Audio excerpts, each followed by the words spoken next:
আসসালামু আলাইকুম ওয়া রাহমাতুল্লাহ। আলহামদুলিল্লাহ ওয়াসসালাতু ওয়াসসালামু আলা রাসূলিল্লাহ। পবিত্র ঈদুল আজহা বা কুরবানির ঈদ সমাগত।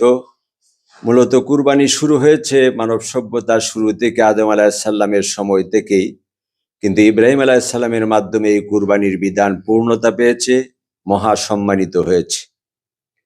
সাহাবায়ে কেরাম নবীজিকে প্রশ্ন করলেন, মা হাযিহিল আদহি, এই কুরবানিটা কি? নবীজি বললেন, সুন্নাতু আবিকুম ইব্রাহিম আলাইহিস সালাম, এটি হচ্ছে তোমাদের জাতির পিতা ইব্রাহিম আলাইহিস সালামের সুন্নত। অর্থাৎ সামর্থ্যশীল মুসলমানের প্রতি এটি হচ্ছে ওয়াজিব। কুরবানি করাটা যেমন বড় রকমের সুন্নত নবীদের তরফ থেকে, ঠিক সেই রকম ঈদের নামাজ ঈদগাহে আদায় করাও সুন্নতে মুআক্কাদা নবী মুহাম্মদুর রাসূলুল্লাহ সাল্লাল্লাহু আলাইহি ওয়াসাল্লামের তরফ থেকে।